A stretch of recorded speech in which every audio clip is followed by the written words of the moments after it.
예, 오늘 제목은 바울의 아덴 설교라는 제목으로 사도행전 17장 16절에서 34절 말씀을 가지고 함께 나눠보도록 하겠습니다. 요즘은 진리와 정의에 대해 그렇게 관심이 없는 것 같습니다. 그리고 지금 바로 보이는 내 이익에만 급급해 있는 것 같습니다. 그러나 가만히 보면은 진리에 대해 아주 관심이 없는 것은 아닙니다. 왜냐하면은 착하게 살면 천국에 갈 것으로 믿고 있기 때문입니다. 천국에 대해 관심이 있는 것이죠. 그래서 양심에 가책된 일은 하지 않으려고도 하고, 그래서 점도 쳐보기도 하고, 돼지머리 가져다 놓고 배 준수식도 하고, 이사할 때 손 없는 날에 이사하기도 합니다. 이것은 막연하게 신을 두려워하는 것이기도 하지요. 그리고 그 신의 뜻에 저촉되지 않으려고 양심에 가책된 일은 하지 않으려고 하지요. 오늘 본문에 나오는 아덴 사람들도 그러하였습니다. 저와 여러분은 알지 못하는 신이 아니라 지금도 살아서 역사하시는 실체이신 예수 그리스도와 부활을, 성령님을, 예수 생명을 믿고 계십니까? 오늘 본문을 통해 살펴보도록 하겠습니다. 오늘 본문 전체 줄거리를 살펴보면은 바울은 성령께서 아시아에서 말씀 전하시는 것을 막으시기에 즉시 지금의 유럽인 마게도니아로 떠납니다. 이방인 선교를 본격적으로 시작을 하게 되죠.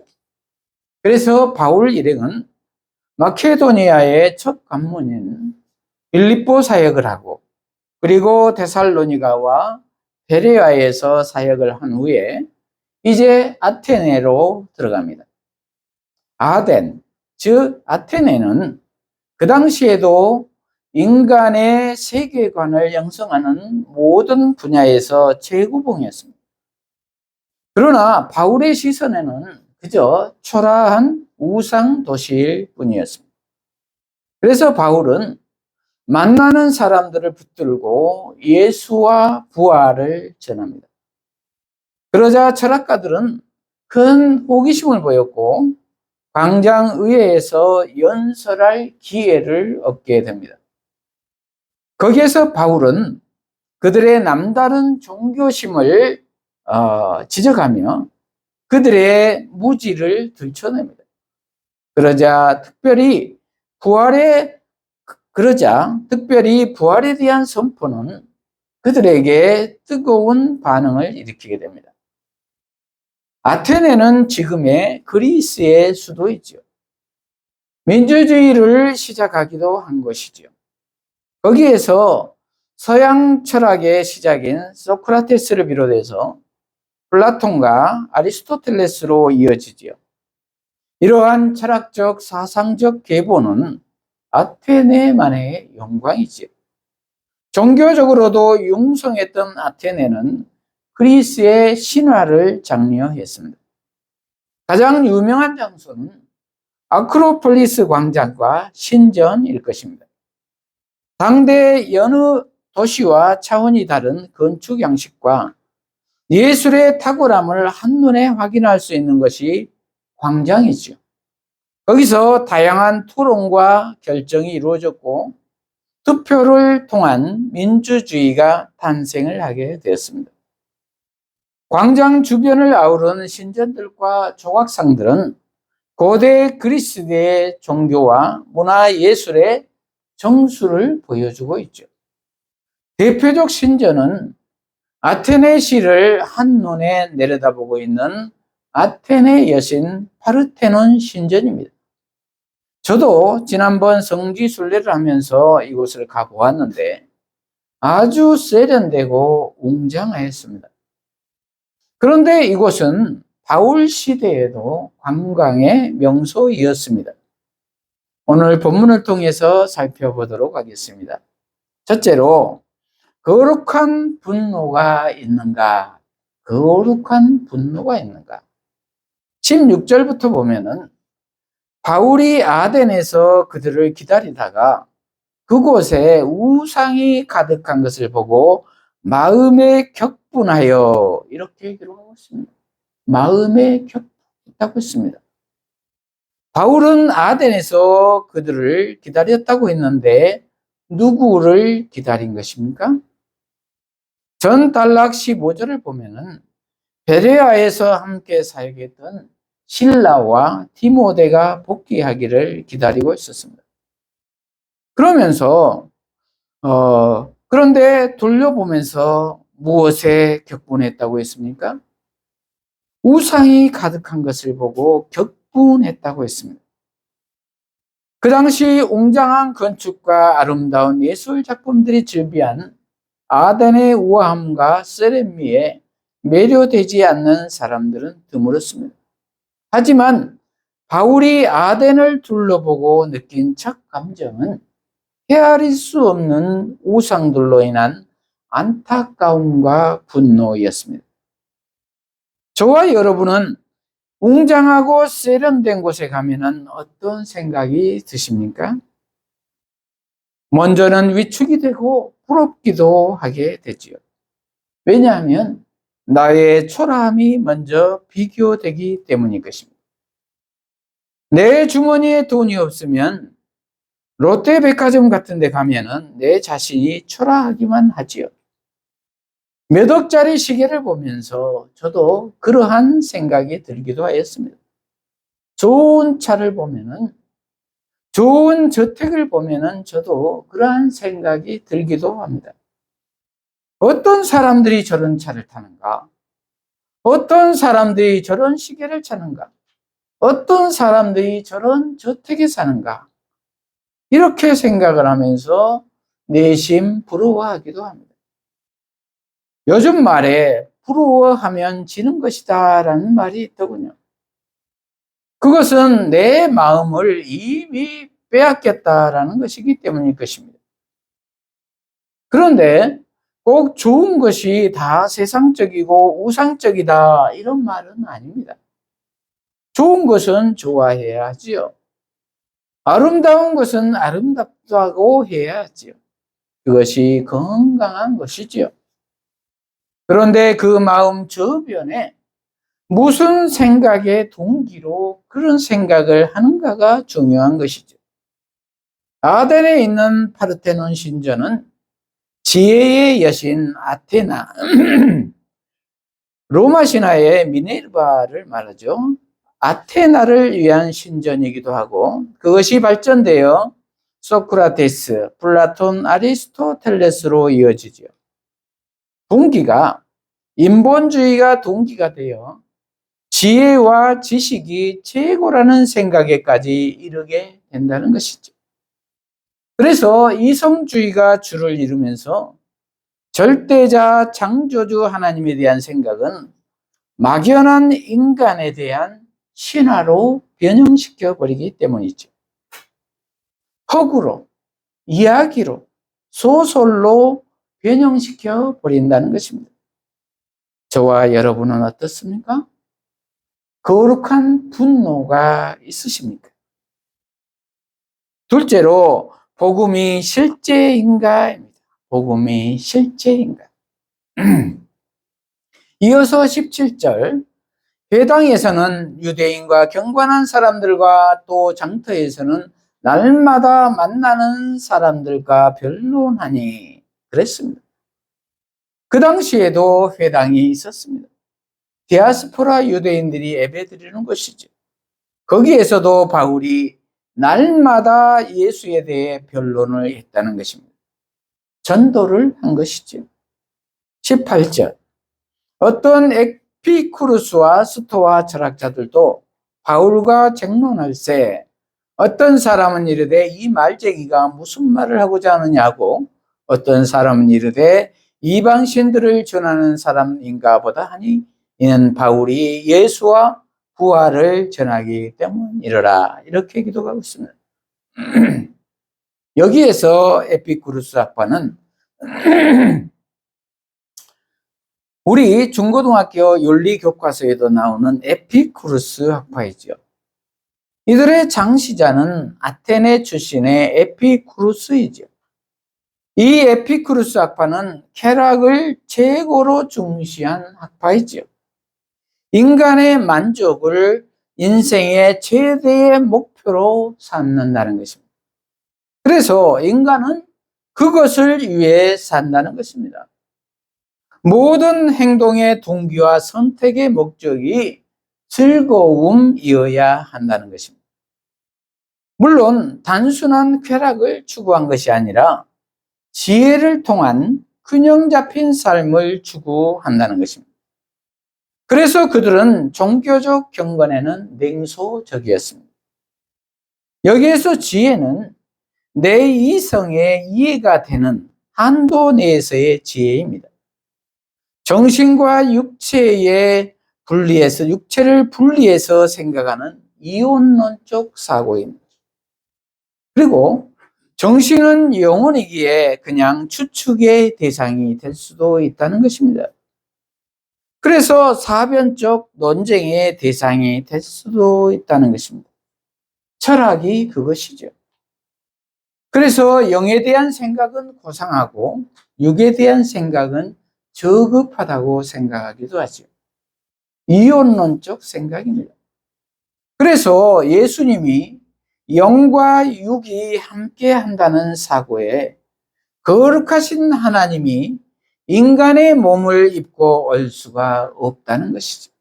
그래서 절대로 동조할 수가 없었던 것입니다. 그래서 그들은 이러한 사고들이 지혜로운 사고라고 생각했던 것입니다. 한편 에피쿠루스 학파와 비슷한 시기에 아테네 출신 제논이 창시한 스토아 학파는 윤리적 가르침을 중요시 여기며 올바른 삶을 위한 원칙을 탐구했습니다. 정서적 안정과 내적 평안을 통해 여러 불확실성을 슬기롭게 대처하려고 했습니다. 무엇보다 인간의 미덕을 강조했습니다. 이러한 사람들이 바울더러 이 말쟁이가 무슨 말을 하고자 하는가 이렇게 생각하며 아마 이방신을 전하는 사람인가 보다 이렇게 생각했다는 것입니다. 이는 바울이 예수와 부활을 전했기 때문입니다. 그러면 바울이 전한 예수와 부활은 무엇입니까? 토론하고 논쟁하는 지혜가 아니라 실제로 살아 지금도 역사하시는 예수님을 전한다는 것입니다. 이성으로 믿어지지 않는 이야기를 하고 있는 것입니다. 예수가 죽고 다시 살아났다는 것입니다.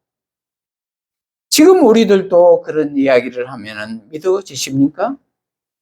아마 믿어지지 않을 것입니다. 왜냐하면 죽은 사람이 다시 살아난 일이 없기 때문입니다. 아마 그때도 그랬을 것입니다. 죽은 사람이 어떻게 살아나냐고 말입니다. 그래서 이 말쟁이가 도대체 무슨 말을 하는 것이냐 이렇게 조롱하고 있는 것입니다. 그러면서 19절 그를 붙들어 아레오바고로 가며 말하기를 네가 말하는 이 새로운 가르침이 무엇인지 우리가 알 수 있겠느냐? 네가 어떤 이상한 것을 우리에게 들려주니 그 무슨 뜻인지 알고자 하노라 하니 모든 아덴 사람과 거기서 나그네 된 외국인들이 가장 새로운 것을 말하고 듣는 것 외에는 달리 시간을 쓰지 않음이더라. 이렇게 기록하고 있습니다. 여기에서 19절에 아레오바고는 그리스 아테네의 중심이 되는 도시인 아크로폴리스 북서쪽에 있는 바위로 된 언덕입니다. 이곳은 평의회나 법정 같은 성격을 띠는 최고의 공적 의결 기구가 있는 곳입니다. 그래서 아레오파고 회의는 고대 아테네에서 가장 권위가 있는 높은 회의였는데, 아테네로 들어오는 풍습, 도덕과 문화를 관장하였고 새로운 종교나 철학을 감독하는 역할도 하였습니다. 이에 더하여 법원의 역할도 하였습니다. 그래서 아테네 사람들은 바울을 붙들어 아레오파고로 간 것입니다. 그리고 묻습니다. 그래서 바울은 22절부터 설교를 합니다. 바울이 아레오파고 가운데 서서 말하되, 아덴 사람들아, 너희를 보니 범사에 종교심이 많도다. 내가 두루 다니며 너희가 위하는 것들을 보다가 알지 못하는 신에게라고 새긴 단도 보았으니, 그런즉 너희가 알지 못하고 위하는 그것을 내가 너희에게 알게 하리라. 이렇게 말하고 있습니다. 그들에게 범사에 너희들은 종교심이 많다, 이렇게 서두를 시작하고 있습니다. 이 말의 뜻은 무슨 뜻입니까? 너희들에게는 일반적인 토속신앙이 있다는 것입니다. 모든 것에 신이 깃들여 있다고 생각한다는 것입니다. 그래서 우리 같은 경우에도 옛날에 보면은 큰 고목나무에 제사를 지내기도 하고 그렇잖아요. 그리고 돌을 쌓아놓기도 하고 거기에 나물도 가져다 놓고 보름도 세고 그렇잖아요. 거기에 신이 있다고 생각한다는 것입니다. 인간의 연약함이지요. 그리고 23절에 내가 두루 다니며 보니까 알지 못하는 신에게라고 새긴 단도 보았다는 것입니다. 그런데 무슨 알지 못하는 신이 있느냐는 것이죠. 알지도 못하는 신에게 단을 세우고 제사를 지내느냐는 것입니다. 무슨 허공에 대고 기도를 하느냐라는 것입니다. 그런데 저희 같은 경우도 그렇지 않나요? 어떻게 잘해 주시겠지? 아니면 말고, 이러한 생각들 말입니다. 인간의 무지를 드러낸 것이지요. 물론 모르니까 있을 것이다 생각하고 드린 것이겠죠. 그리고 그 신이 다 알고 계시겠지, 이런 생각들이겠죠. 또 다른 예는 지금 우리 같은 경우에도 그런 생각을 하는 사람들이 있는데, 꼭 예수님이 아니어도 내가 양심에 꺼리낌 없이 살면 신이 복을 내려주시겠지, 천국에 갈 수 있겠지, 이러한 생각을 한다는 것입니다. 그래서 부처를 믿든 공자를 믿든 마호메트를 믿든 힌두교를 믿든 상관이 없지 않느냐라는 것입니다. 다 가는 길은 달라도 목적지는 같지 않느냐는 것입니다. 천국이냐 극락이나 같은 말이냐는 같은 말 아니냐라는 것입니다. 그렇지만 기독교는 그것이 아니다라는 것입니다. 유일신이신 하나님과 아들이신 예수님과 그분의 부활하신 영이신 성령님을 통해서만 구원이 있다라는 것입니다. 즉 삼위일체이신 하나님을 통해서만 구원이 있다라는 것이죠. 이렇게 말하고 있는 것입니다. 그래서 바울은 계속 설교를 이어갑니다. 24절, 우주와 그 가운데 있는 만물을 지으신 하나님께서는 천지의 주제시니 손으로 지은 전에 계시지 아니하시고 또 무엇이 부족한 것처럼 사람의 손으로 섬김을 받으시는 것이 아니니 이는 만민에게 생명과 호흡과 만물을 친히 주시는 이심이라. 인류의 모든 족속을 한 혈통으로 만드사 온 땅에 살게 하시고 그들의 연대를 정하시며 거주의 경계를 한정하셨으니 이는 사람으로 꼭 하나님을 더듬어 찾아 발견하게 하려 하심이로되 그는 우리 각 사람에게서 멀리 계시지 아니하도다. 우리가 그를 힘입어 살며 기동하며 존재하느니라. 너희 시인 중에 어떤 사람들의 말과 같이 우리가 그의 소생이라 하니 이와 같이 하나님의 소생이 되었은즉 하나님을 금이나 은이나 돌에 사람의 기술과 고안으로 새긴 것들과 같이 여길 것이 아니니라. 이렇게 기록하고 있습니다. 여기에서 26절에 인류의 모든 족속을 한 혈통에 만드셨다는 것은 아담을 통해 계보를 이루어 오셨다는 것입니다. 그리고 온 땅에 살게 하시고 그들의 연대를 정하시며 거주의 경계를 한정하셨으니 이는 사람으로 혹 하나님을 더듬어 찾아 발견하게 하려 하심이로되 그는 우리 각 사람에게서 멀리 계시지 아니하도다.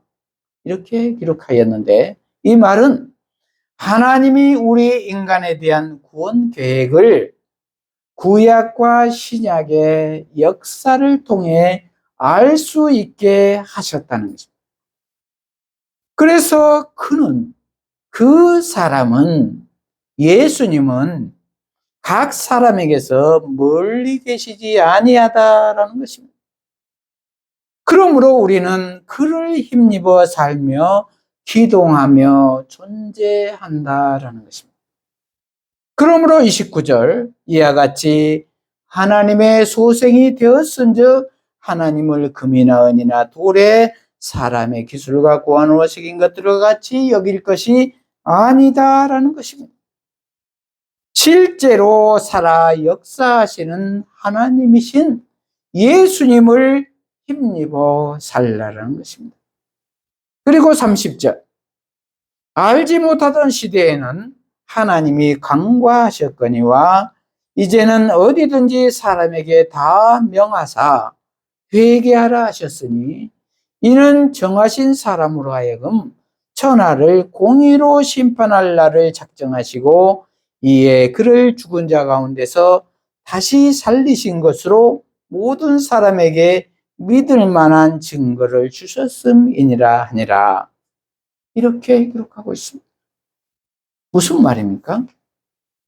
알지 못하던 시대에는 예수님이 오시기 전에는 간과하셨거니와 그냥 지나갔는데 이제는 어디든지 사람에게 다 명하사 회개하라 했으니, 그리고 예수님이 구원자로 메시아로 십자가에 죽으심으로 우리가 죄 용서를 받게 되었고 다시 사심으로 영생을 우리에게 주셨으니 이제는 핑계할 수가 없다는 것입니다. 그러므로 이제는 예수를 힘입어 살라는 것입니다. 그렇지 않으면 답이 없다는 것입니다. 심판밖에 없다는 것입니다. 저와 여러분은 예수님을 힘입어 살고 있으십니까? 아니면 이 세상 지식을 힘입어 살고 있으십니까? 온전히 예수를 힘입어 살기를 바랍니다. 셋째로, 결단이 있는가? 결단이 있는가? 32절부터 보면은 그들이 죽은 자의 부활을 듣고 어떤 사람은 조롱도 하고 어떤 사람은 이 일에 대하여 내 말을 듣겠다 하니 이에 바울이 그들 가운데서 떠나매 몇 사람이 그를 가까이 하여 믿으니 그 중에는 아레오바고 관리 디오누시오와 다말이라 하는 여자와 또 다른 사람들도 있었더라. 이렇게 기록하고 있습니다.